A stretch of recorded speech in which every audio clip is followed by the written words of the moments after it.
Oolmaa dhaddacha har'aatiin waa'ee du'a qananii miidiyaaleen dhaddacha seenanii akka hin gabaasne manni murtii dhorke. Du'a qananii addunyaa ilaalchisee miidiyaaleen dhaddacha seenanii akka hin gabaasne manni murtii federaalaa dhorke. Galmeessaa qabee daqiiqaawwan muraasa booda miidiyaaleen dhaddacha gadi dhiisanii akka ba'an taasifameera. Manni murtii federaalaa jalqabaa ramaddee araadaatti dhaddachi beellamaa yeroo tokkoffaaf du'a jaalallee weellisaa Andu'aalem Gosaa shamarree qananii addunyaa walqabatee miidiyaaleen dhaddacha seenanii akka hin gabaasne dhorkamuun dhaga'ame.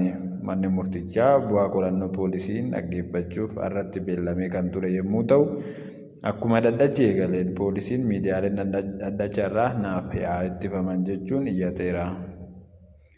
Miidiyaaleen odeeffannoo sobaa tamsaasuun adeemsa qorannootti dhiibbaa geessisuu jiru kan jedhe qorataan poolisii hawaasni ilaalcha dogongoraa akka qabaatu taasisuu jiru jedheera. Kanaafis miidiyaaleen dhaddachaa akka hin seenne manni murtichaa jala murtii akka kennu gaafataniiru. Iyyata poolisiin dhiyeesseen akka walii galan manni murtichaa kan himan abukaattoo weellisaa Andu'aalem Gosaa miidiyaaleen odeeffannoo dhaddacha keessatti hin dubbatamne gabaasuun shakkaman maatii shakkamaa fi isaan irrattis dhiibbaa kan qabu ta'uu himani. Akka fakkeenyatti odeeffannoowwan shakkamaan kunsartii akka dhiyeessuuf mirgi wabii haa eegamuufi. Akkasumas abukaattoon shakkamaa yaadannoo guyyuu miidhamtuu qananii addunyaa harka koo jira jedheera jedhan kaasanii turan. Yaada poolisii abukaattoo kan dhaggeeffate manni murtichaa dhaddachaawwan kanaan dura turaniin miidiyaaleen karaa sirrii fi madaalawaa ta'een akka gabaasan ajaja dabarsuun yaadachiiseera. Itti aansuun miidiyaaleen adeemsa qorannoo fi dhaddachaa irratti dhiibbaa geessisaa jiran jechuun dhaddachi miidiyaaleef cufaa akka ta'e akka adeemsifamu jala murtii dabarsee jira. Miidiyaaleen dhaddacha keessa turanis galmeen ilaalamee osoo hin xumuramin dhaddacha dhiisanii akka gadi ba'an ajajameera. Ammaan booda miidiyaaleen waa'ee kanaa gabaasuudhaaf kan irratti hin hirmaanne ta'uun himame. Dhaddacha yeroo darbeet irratti yommuu si yaadachiin waa'ee du'a qananiif haala artistii Andu'aalemitti jiru kan beekamu qabu. Artist Andu'aalem Gosaa du'a qananii isaan shamarree qananii addunyaa walqabate qorannoof to'annoo jala akka jiru beekamaadha. Awwaalchi qananii guyyaa roobii waaree booda bataskaana Sillaasee magaalaa Finfinneetti argamutti yeroo darbe keessa akka raawwatame ni beekama. Waa'ee kanaa walqabate akkaataa kanaan dura BBC'n gabaase irratti irra deebinee kan isin yaadachiisaa jirrudha jechuudha. Guyyaa qibxataa jechuun yeroo darbe sanitti du'a ishii erga odeeffannoo booda namoonni gadda isaanii miidiyaa hawaasaa irratti yeroo sanitti dabarfatanii turanii poolisiin magaalaa Finfinnee guyyaa san ibsa baaseen qananiin mana jireenyaa ishii gamoo shanaffaarraa sababa hin beekamneen akka kuftedha jechuudha. Yeroo sanitti kan gabaase yeroo ishiin kuftu mana keessa kan ture abbaa warraa ishii weellisaa Andu'aalem Gosaa to'annoo jala oolchuun qorannoon adeemsifamaa akka jirudha jechuudha. BBC'n manaajara Andu'aalem Lalisaa Indiris dubbisee Andu'aalem qoratamaa jiraachuus yeroo sanitti kan gabaafamedha jechuudha. Akkamitti akkaataa du'a ishii ta'ee wantoota du'a ishiitiif sababa ta'an BBC'n waan mirkaneeffate hin jiru. Garuu poolisiin garuu qorannoodha eegaluu fi amma immoo mana murtiitiin akka adeemsifamaa jirudha jechuudha. Kabajamtoota dhaggeeffattoota keenya kan amma isiniif gabaasaa jiru wantoota kanaan dura darbee fi akkaataa du'a qananii addunyaatii fi haala Andu'aalem keessa jirudha jechuudha. Isa kanarratti akka hubattan isiniin jecha manaajarri artist Andu'aalem kan ta'e Lalisaa Indiris qananiin kan duute lafa barii jala sa'aatii 11 ta'uu yeroo sanitti miidiyaa BBC'tti kan hime jechuudha. Barii sa'aatii 11tti bilbilamuun kan himu Lalisaan qananiin miidhamtee hospitaala galtee dafiin nu bira dhaqqabi jedhamuu fi innis fagoo waan ta'eef akka hin dhaqqabne dubbatee ture jechuudha. Odeeffannoo hanga ammaatti jiruun manni jireenyaa isaanirraa gamoo shanaffaarraa akka ishiin kuftee fi maal akka ishiin taate immoo ammatti akkuma isin beektan kana qoratamaa kan jirudha jechuudha. Yeroo darbetti Andu'aalem akka itti ibse weellistoonni Oromoo muuziqaa ammayyaan gurra horatan jiranii fi beekamtii isaanii kanneen afaan Oromoo hin dhageenye birattillee dabalaa kan jirudha jechuudha weellisaa Andu'aalem. Taatee kana booda namoonni gaddaa fi komii akkasumas himannaa garaagaraa miidiyaa hawaasaa gubbaa katabaa kan turanidha jechuudha. Poolisiin Finfinnee osoo qorannoo hin xumuriin odeeffannoo garaagaraa miidiyaa hawaasaaf gubbaa qoodamaa jiruun akkaataa sirrii hin taane yeruun namoonni kan godhan akka dhaaban akeekkachiisee kan ture jechuudha. Waa'ee seenaa Qananii Addunyaa yeroo irraa dubbannu Qananiin yuunivarsiitii Arbaa Miinci irraa muummee barnoota injiinaringii digirii jalqabaan eebbifamteerti. Eegasii hojii moodeelingii beeksisa miidiyaa hawaasaa gubbaatti hojjechuudhaan jechuudha. Kan ishiin beekamtu keessumaa miidiyaa hawaasaa irratti uffata aadaa Oromoo beeksisuun alatti beeksisa garaagaraas ni dalagdi jechuudha. Erga duuni ishii dhaga'ame booda namoonni miidiyaa hawaasummaa gubbaa suuraa ishii qooduudhaan yeroo darbetti gadda isaanii kan ibsachaa turan jechuudha. Akkasumas maatiin Qananii akkasumas maatiin Andu'aalem irraa odeeffannoo dabalataa BBC'n argachuudhaaf yeroo garaagaraatti yaalii kan taasisaa jirudha jechuudha. Ammatti odeeffannoo maalirraa akka ka'ame addatti Andu'aalemitti murtii balleessaa akkanaa balleesse wanni jedhamu qoratamee ifa kan ta'e hin jiru. Garuu poolisii yeroo dhiyootti kan qorachaa jiruu fi manni murtiis immoo murtii kan kennu ta'a jechuudha.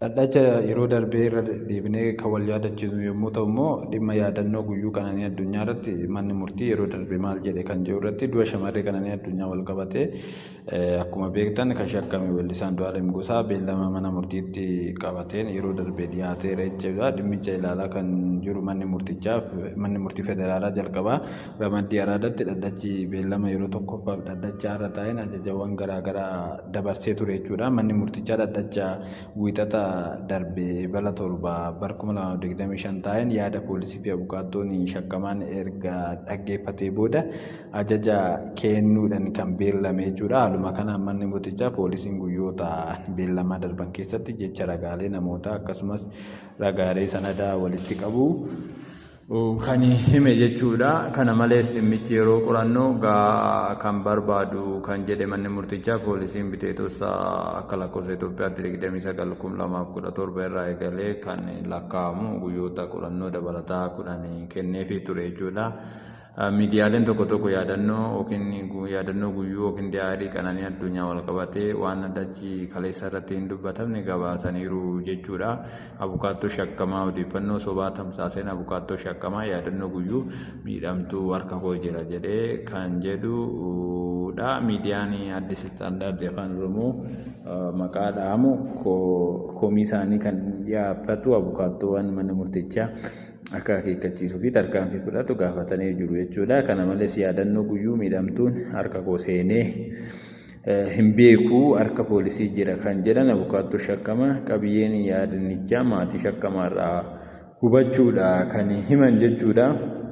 Manni murtichaa gulaalcha miidiyaa Addis Istaandaardii dhaddacha waamuun kan gaafate yommuu ta'u gulaalcha miidiyaa abukaattoo waliin ergaa isaanii booda gabaasa hojjetamee ture sirreessuu dubbateera. Manni murtichaa yaada hojjetaa miidiyichaa erga dhaggeeffatee booda miidiyichi gabaabsi kan akka sirreessu jechuun ajaja dabarsee ture jechuudha. Manni murtichaa dhaddacha kaleessa yookiin yeroo darbe taa'een miidiyaaleen gabaasa sirrii fi madaalawaa ta'e akka dabarsanidha jechuudha kan isaan himanii. Shamarreen Qananii Addunyaa akka lakkoofsa Itoophiyaatti biteetosa tokko bara 2017 mana jireenyaa isaanii gamoo 5ffaa irraa akka ishiin koofteedha jechuudha kan dhagahame yookiin immoo gabaafamee ture jechuudha. Dhaddacha yeroo darbee kan irra deebinee yoo yaadachiisu kana yeroo ta'u kan poolisiin namoota 15 dabalataan akka dhiyeeffatedha kan hime jechuudha. Isarrattis gabaasa xiqqoo kan isin dhiyeessinu ta'a jechuudha. Poolisiin du'a Qananii Addunyaa jecha ragaalee namoota dabalataa 15 fudhachuun mana murtiitti himee ture jechuudha. Yeroo darbee dhimma du'a shamarree Qananii Addunyaa ilaalaa kan jiru manni murtichaa federaalaa jalqabaa ramaddii araadatti dhadhachi beellamaa yeroo tokkoffaaf ganama gadda darbee yeroo darbee taasisee ture jechuudha. Kutaa dhadhachaa galmichi keessatti ilaalame abbaa seeraa akkasumas immoo namoonni hiriyoota Andu'aalem Gosaa ta'anii fi hiriyaa shamarree Qananii Addunyaa ta'anii dhadhachi kan guute yommuu ta'u, du'a shamarree Qananii Addunyaatiin kan shakkame kaadhimaa ishee weellisaa Andu'aalem Gosaa abukaattoo isaa wajjinis mana murtiitti dhiyaatee jira jechuudha. Dhimmicha qorachaa kan jiru poolisiin Finfinnee hojiilee guyyoota beellamaa darban keessatti hojjeteen abbaa seeraatiif kan ibse yommuu ta'u, yeroo beellamaa kenname keessatti jechuun ragaalee namoota 15 dabalataa walitti qabuu himeera jechuudha.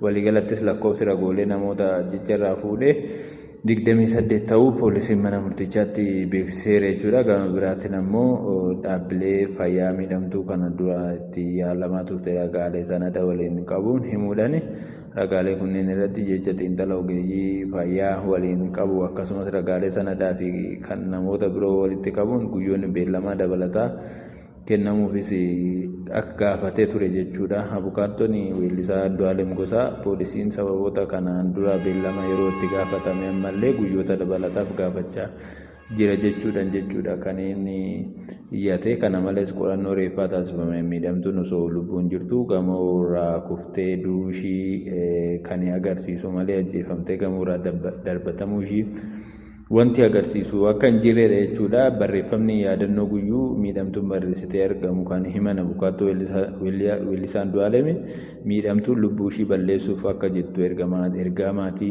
weellisichaaf akkasumas hiriyoota ishii barreessitee ni himteerti jedhe jechuudha. Dabalataan maamilli isaanii mirgi wabii eegameef yoo ba'e ragaalee dhaabbilee akka poolisii federaalaa fi tajaajila odeeffannoo fi tika biyyaalessaa jiran balleessuuf dandeettii waan hin qabneef mirgi wabii akka eegamuu fi gaafatanii jiran jechuudha. Gama biraatiin namoota fi miidiyaalee oduu sobaa tamsaasan jedhan kan komatan abukaattoo shakkamaa qaamoleen kunneen wanta dhadhacha irratti dubbatame gabaasaniiru jedha jechuudha.